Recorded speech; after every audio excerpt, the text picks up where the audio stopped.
पंचाचार्य जगद्गुरूंनी लिंगायत धर्माविषयी केलेले आधारहीन वक्तव्य जागतिक लिंगायत महासभेने तीव्र शब्दात निषेध केलाय। वीरशैव आणि लिंगायत हे दोन स्वतंत्र गट असल्याचे महासभेचे जिल्हाध्यक्ष बसवराज रोट्टी यांनी स्पष्ट केले। बेळगावच्या जागतिक लिंगायत महासभेच्या केंद्र कार्यालयात आयोजित पत्रकार परिषदेत ते बोलत होते। एका कार्यक्रमात रंभापुरी, केदारपीठ, उज्जैनी, श्रीशैल आणि काशी पंचपीठ जगद्गुरूंनी लिंगायत आणि वीरशैव हे समान आहेत, तसेच वीरशैव हिंदू धर्माचा एक भाग असल्याचे सांगितले होते। त्याचबरोबर बसवेश्वरांनी आपल्या वचनेमध्ये वीरशैव हा शब्द वापरला असल्याचा दावा करून जागतिक लिंगायत महासभा स्वतंत्र धर्माची मागणी करून धर्म फोडण्याचे कार्य करत आहे असे वक्तव्य त्यांनी केले होते। या वक्तव्यावर प्रतिक्रिया देताना बसवराज रोट्टी म्हणाले की हिंदू कायद्यात वीरशैव आणि लिंगायत एक असल्याचे मानले जात असेल तर मग लिंगायत धर्माला विरोध का केला जातोय? वीरशैव हे लिंगायत धर्माचा उपगट आहे। हिंदू कायदे वेगळे आहेत आणि धर्म वेगळा आहे। लिंगायत धर्म हा स्वतंत्र धर्म आहे। डॉक्टर नागमोहनदास यांनीही आपल्या अहवालात लिंगायत हा स्वतंत्र धर्म असल्याचे नमूद केले असून वचन साहित्य हे लिंगायत धर्माचे पवित्र ग्रंथ असल्याचे स्पष्ट केले आहे। राज्य सरकारने यास मान्यता देऊन केंद्र सरकारकडे शिफारस केली आहे। लिंगायतರು ಬಸವಣ್ಣನವರನ್ನ ಧರ್ಮಗುರು ಅಂತ ಒಪ್ಪಿಕೊಳ್ಳಬೇಕು, ವಚನ ಸಾಹಿತ್ಯವನ್ನ ಧರ್ಮಗ್ರಂಥ ಅಂತ ಒಪ್ಪಿಕೊಳ್ಳಬೇಕು। ಇವನ್ನ ಒಪ್ಪಿಕೊಂಡು ಅವರು ಇಷ್ಟಲಿಂಗಧಾರಿಗಳಾದರೆ ಅವರು ಕೂಡ ಲಿಂಗಾಯತರೇ, ಇದರಲ್ಲಿ ಏನು ಭೇದವಿಲ್ಲ। ಇದಕ್ಕೆ ಐತಿಹಾಸಿಕ ದಾಖಲೆಗಳಿದಾವೆ, ಶಿಲಾಶಾಸನಗಳಿದಾವೆ, ಗೆಜೆಟಿಯರ್ಗಳಿದಾವೆ। ಅದಕ್ಕೆ ಅವ್ರು ಏನು ಹೇಳ್ತಾ ಇದ್ದಾರೆ, ಧರ್ಮ ಒಡೆಯುವ ಕೆಲಸ ಲಿಂಗಾಯತ ವೀರಶೈವ ಒಂದೇ, ಹಿಂದೂ ಕಾಯ್ದೆಗಳು ಮತ್ತು ವೀರಶೈವನೂ ಧರ್ಮ ಅಂತಾರೆ, ಹಿಂದೂ ಧರ್ಮದ ಭಾಗನೂ ವೀರಶೈವ ಅಂತಾರೆ। ಈ ಎಲ್ಲ ಕಾಂಟ್ರಾವರ್ಸಿಗಳನ್ನು ನಾವು ಅವರು ಹೇಳಿದ್ದನ್ನ ಅಲಗಳ್ತಾ ಇದ್ದೀವಿ। ಬಸವಣ್ಣನವರ ವಚನಗಳ ಅನೇಕ ವಚನಗಳಲ್ಲಿ ವೀರಶೈವ ಪದ ಬಂದಿದೆ ಅಂತ ಹೇಳ್ತಾ ಇದ್ದಾರೆ।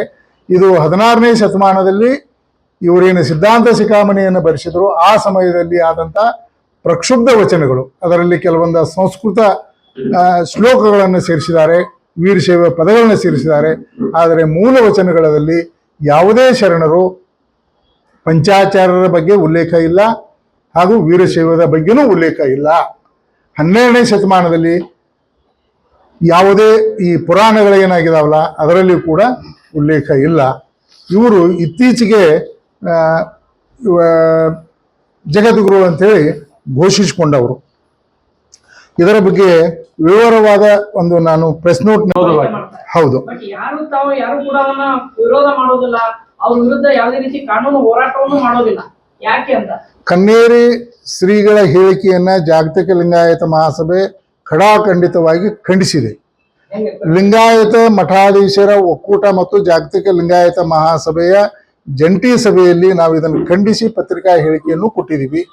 ಈಗಲೂ ಕೂಡ ಇತ್ತೀಚೆಗೆ ಅವರು ರಾಯಚೂರು ಜಿಲ್ಲೆಯಲ್ಲಿ ಮತ್ತೆ ಅವರು ಸ್ಟೇಟ್ಮೆಂಟ್ ಕೊಟ್ಟಿದ್ದಾರೆ, ನಾನು 100 ಸಲ ಆದರೂ ಬಸವ ಅನುಯಾಯಿಗಳು ಬಸವ ತಾಲಿಬಾನಿಗಳು ಅಂತ ಹೇಳ್ತು ಅಂತಾದ್ರೆ ಅದನ್ನು ನಾವು ಜಾಗತಿಕ ಲಿಂಗಾಯತ ಮಹಾಸಭೆಯಿಂದ ಖಂಡಿಸ್ತೀವಿ।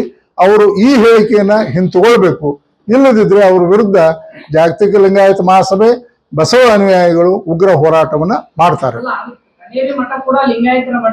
ಹೌದು, ಲಿಂಗಾಯತರ ಮಠದ ಸ್ವಾಮೀಜಿಯಾಗಿ ಅವ್ರು ಲಿಂಗಾಯತರ ಬಗ್ಗೆನೇ ಅವಹೇಳನಕಾರಿಯಾಗಿ ಮಾತಾಡ್ತಾರಂತಂದ್ರೆ ಅವ್ರನ್ನ ಮಠದಿಂದ ಏನಾದ್ರು ಅವ್ರನ್ನ ಪೀಠದಿಂದ ತೆಗೆಯುವಂತ ಏನಾದ್ರು ಹೋರಾಟ ಮಾಡ್ತೀರಾ?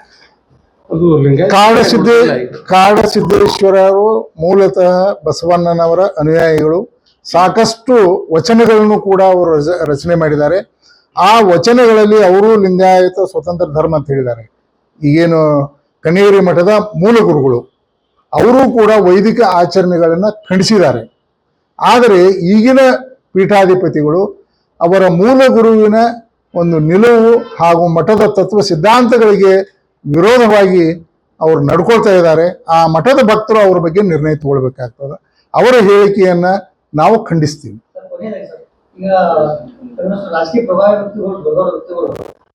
या पत्रकार परिषदेस प्रधान गुरु अशोक मळगडी, खजिनदार मुरिगप्पा बाळी, शहर विभागाचे सचिव चंद्रप्पा बुदिहाळ, उपाध्यक्ष प्रवीण कुमार शिकली आणि इतर पदाधिकारी उपस्थित होते। विनोद कोलकार, KMM मराठी, बेळगाव।